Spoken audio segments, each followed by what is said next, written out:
Olá pessoal, tudo bem com vocês? Estou de volta, professor Emerson, para trabalhar língua portuguesa com vocês da primeira série. Claro que antes de iniciar a aula, aquele recado que você já conhece.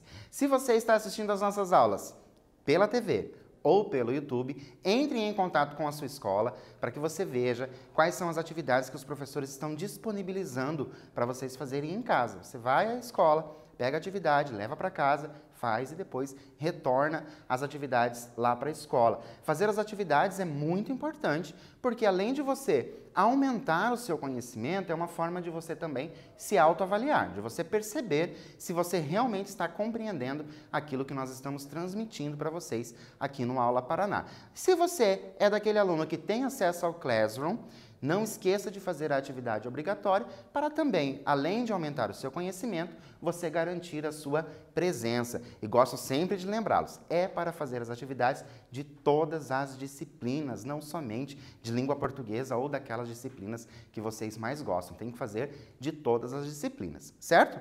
Dado o recado, vamos aos nossos objetivos de hoje. Lembram que na aula anterior nós falávamos do Gregório de Matos? Hoje a gente vai rever aquilo que nós falamos do Gregório de Matos. Nós vamos ler e interpretar um poema dele, mas não vai ser aquele mesmo poema reflexivo. Hoje a gente vai ver um outro. Inferir uma informação implícita no texto, ou seja, aquela que não aparece no texto. Reconhecer o efeito de sentido decorrente da escolha de uma palavra ou expressão e também identificar o tema de um texto. Começando com o nosso quiz, eu tenho a linguagem, o e a são características da literatura barroca.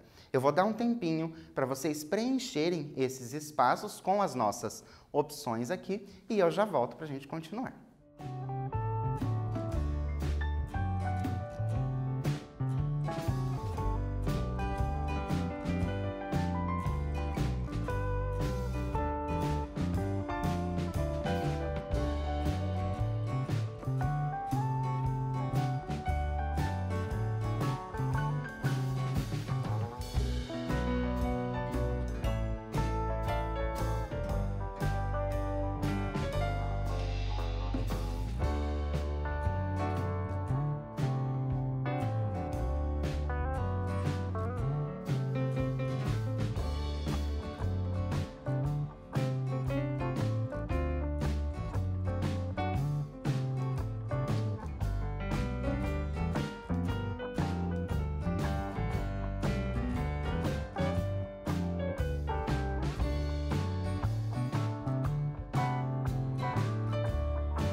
Então, conseguiram preencher? Lembraram um pouquinho aí do que nós falávamos sobre a literatura barroca? Será que vocês conseguiram preencher tudo? Como que é a linguagem da literatura barroca?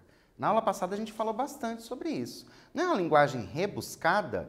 Então, se ela é uma linguagem rebuscada, o que eu vou fazer? Já vou excluir aqui a letra B e também a letra D. Vou ficar entre a letra A e a letra C. Agora, o que eu tenho ali também, que é bem marcante na literatura barroca, que nós falávamos sobre isso na aula passada, é aquele jogo de ideias. Lembram disso? Jogo de ideias? E quando eu tenho jogo de ideias dentro, certo?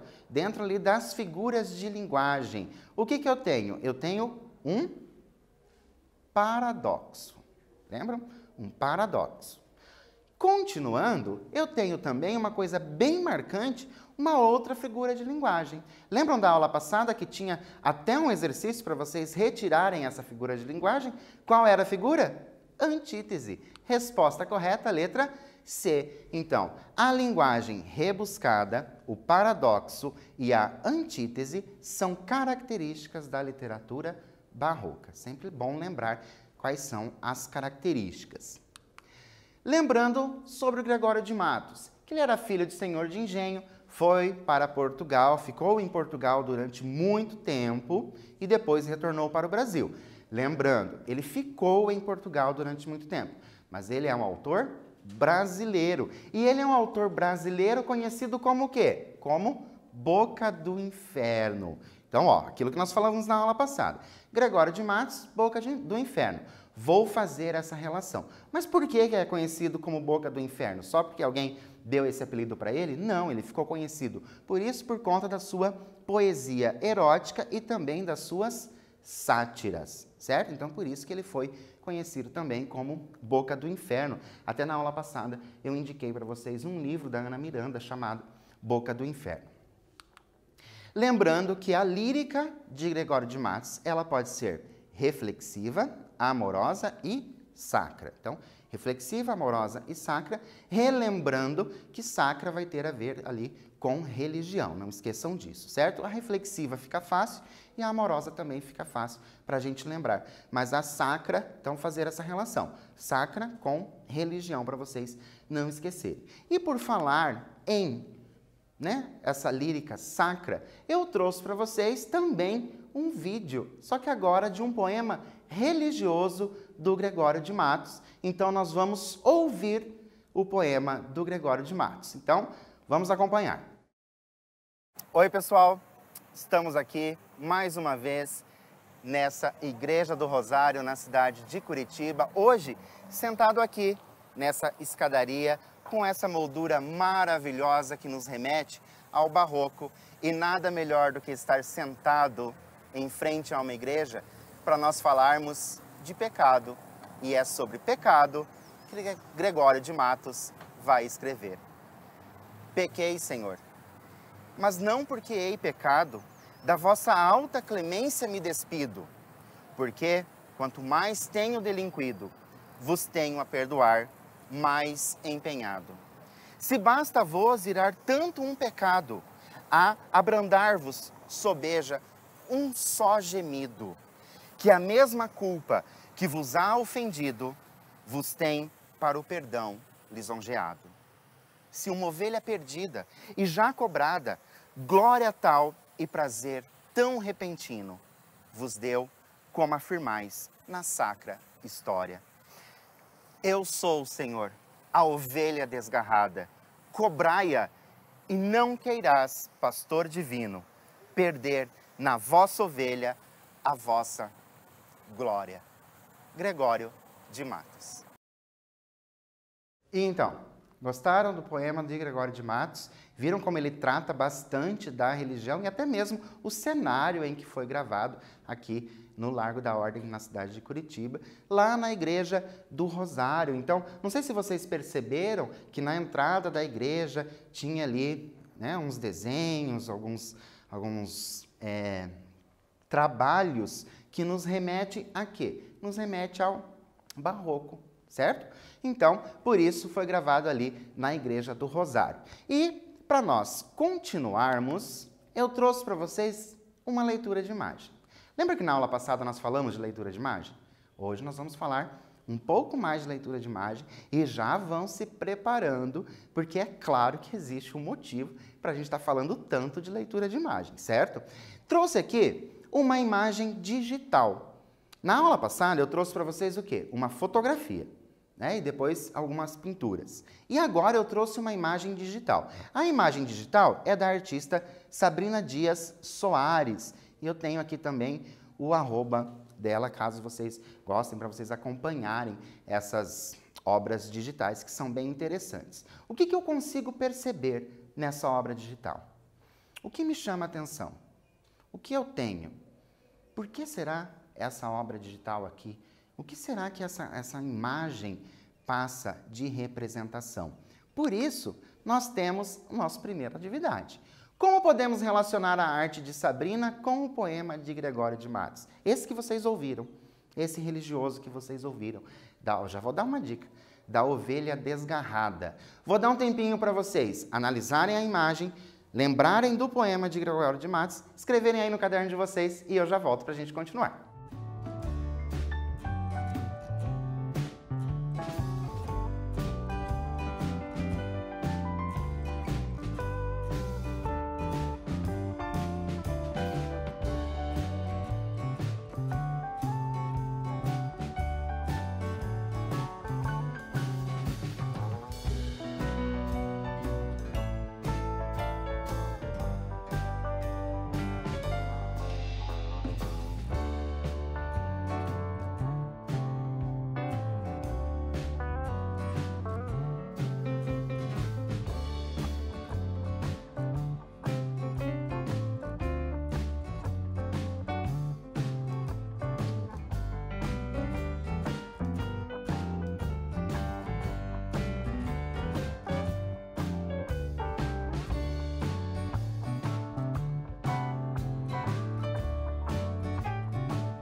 Então, conseguiram relacionar com o poema de Gregório de Matos, aquele poema sacro, a parte religiosa? Vocês conseguiram perceber o que será que essa imagem tem a ver? E já vou dar uma dica para vocês. Quando eu fiz a solicitação para Sabrina, para que ela produzisse, né, essa imagem digital, ela já sabia de qual poema ela queria transmitir. Então, qual era a interpretação dela com relação ao poema? Esse poema que nós ouvimos. Claro que se trata de uma resposta pessoal, né? Por quê? Porque você vai lembrar de algumas coisas do poema, você vai enxergar algumas coisas na imagem que outras pessoas podem não enxergar. Por quê? Porque uma coisa ou outra pode chamar mais atenção para uma pessoa e depois outra coisa mais atenção para outra pessoa. Mas, como tenho o contato dela, perguntei para ela: por que essa imagem? O que você pensou quando você produziu esse trabalho seu? Ela disse a seguinte coisa: tentei trazer a ideia da ovelha desgarrada, que seria o pecador, com o peso, que seria o peso do pecado, e a luz, que significaria o perdão de Deus. Fiz silhuetas do outro lado, como se representasse o lado contrário do pecador. Para ficar mais fácil para vocês entenderem, vou trazer a imagem maior aqui para vocês. Será que vocês perceberam que eu tenho aqui essa pessoa com um peso no pescoço? Olha só esse peso, que interessante, significando ali o peso do pecado. E percebam como ele está separado, né? Ali trazendo essa ideia de ovelha desgarrada. E eu tenho também um trabalho bem bacana de iluminação. Olha só, aqui eu tenho um trabalho com as cores escuras. Aqui eu já tenho um trabalho com as cores mais claras. Então é assim que a Sabrina interpretou esse poema do Gregório de Matos. Interessante quando a gente começa a perceber o que o próprio autor diz, né?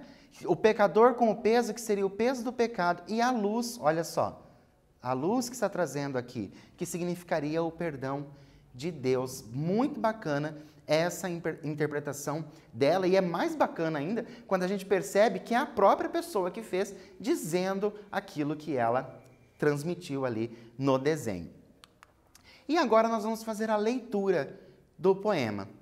Pequei, Senhor, mas não porque hei pecado. Da vossa alta clemência me despido, porque quanto mais tenho delinquido, vos tenho a perdoar mais empenhado. Olha como tem a ver aquela imagem, né? Falando ali do pecado e também do perdão. Se basta a vos irar tanto um pecado, a abrandar-vos sobeja um só gemido, que a mesma culpa que vos há ofendido, vos tem para o perdão lisonjeado. Se uma ovelha perdida e já cobrada, glória tal e prazer tão repentino vos deu, como afirmais na sacra história. Eu sou, Senhor, a ovelha desgarrada. Cobrai-a, e não queirás, pastor divino, perder na vossa ovelha a vossa glória. Olha que lindo esse soneto do Gregório de Matos, falando aí desse perdão, desse arrependimento. E o eu lírico, ele sabe que pecou. Então, ele já começa dizendo que pecou, mas ele está em busca ali do quê? Do perdão. Nossa atividade é para relermos a última estrofe. Então, nós vamos reler a última estrofe e dizer como podemos compreender o último verso. Então, eu vou reler a estrofe completa, mas eu vou prestar bastante atenção nesse último verso. Vou dar um tempo para você fazer isso aí no seu caderno e eu já volto.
Então, releram a estrofe, prestaram bastante atenção ali no último verso. Então, só para a gente reler.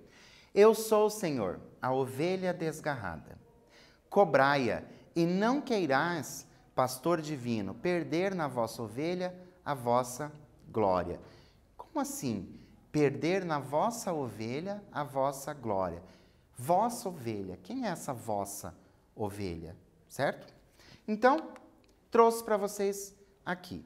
É possível compreender que o eu lírico se compromete com arrependimento, ou seja, que a glória do Senhor não ficará perdida. Calma, professor, não entendi nada do que você disse. Então, vamos voltar. Olha só.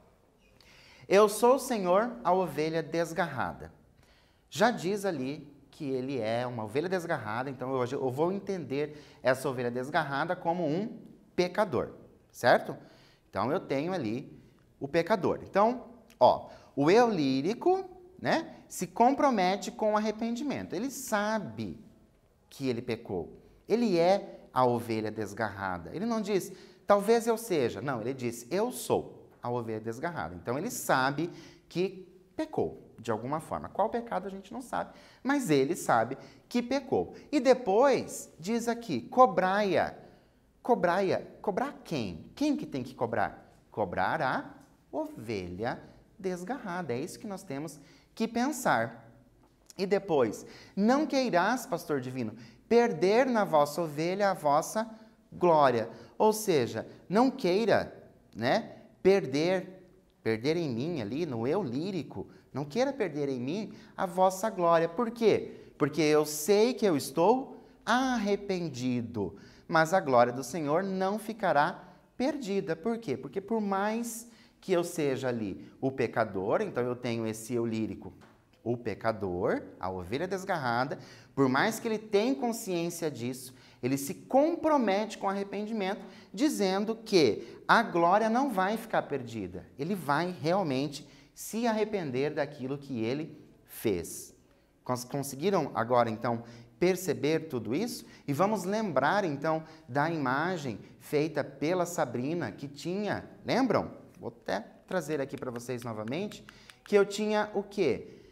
Eu tenho essa ovelha desgarrada que peca, lembrando ali o peso, certo? Que peca, mas eu tenho também a luz, e essa luz, ela indica o quê? Esse perdão. Então, que a glória não vai ser perdida, certo? Continuando, releia o verso. A abrandar-vos sobeja um só gemido. O termo em destaque possui sentido de, letra A, ser apenas um pecador. Letra B, pedido de desculpas. Letra C, ser mais do que suficiente. Ou letra D, ser insuficiente. Vamos tentar entender ali pelo texto. Olha só. Abrandar-vos sobeja um só gemido. Então, o sobeja é um pecador só, um só gemido? Ser pecador, um só gemido? Parece que não está combinando muito. Abrandar-vos, peço desculpas, um só gemido. Será que está dando certo isso? Né? Eu peço desculpas com um só gemido? Então, a gente já pode começar a ficar na dúvida. Ser mais do que suficiente. Então, um só gemido é mais do que suficiente ou um só gemido é insuficiente? Então, o que será que esse sobeja? Porque sobeja é uma palavra que a gente não tem o hábito de utilizar no nosso dia a dia, pelo menos eu não tenho esse hábito de fazer o uso dessa palavra no dia a dia. Caso você tenha ficado com dúvida, quer dizer ser mais do que suficiente, ou seja, um só gemido é mais do que suficiente, certo? Então, para nós lembrarmos o que nós vimos hoje, Gregório de Matos é um dos mais importantes autores brasileiros. Lembram lá no início e também na aula anterior, falei para vocês, Gregório de Matos, ele passou muito tempo em Portugal, viveu lá 32 anos em Portugal, mas eu não posso esquecer que Gregório de Matos é um autor brasileiro e também ele é conhecido como Boca do Inferno. Por que ele é conhecido como Boca do Inferno? Porque ele tem ali a poesia erótica, certo? E as sátiras que ele produziu, por isso ele ficou conhecido como Boca do Inferno. A lírica sacra, lembrando que sacra tem relação com religião, então você vai fazer a conexão, sacra, religião, certo? A lírica sacra de Gregório de Matos demonstra a culpa e o arrependimento do sujeito lírico. Nos poemas religiosos do autor, encontramos referência à insignificância do ser humano perante Deus. Então, eu tenho ali a insignificância desse ser humano perante Deus, certo? Para vocês conhecerem, deixo novamente o domíniopublico.gov.br, que vocês vão encontrar ali inúmeros sonetos do Gregório de Matos, não só do Gregório de Matos, como outros também, e deixo uma obra chamada Poemas Escolhidos, de Gregório de Matos, que quando nós retornarmos para a escola, possivelmente a sua escola tem essa obra na biblioteca, certo? Por hoje eu fico por aqui e espero vocês na nossa próxima aula. Até lá!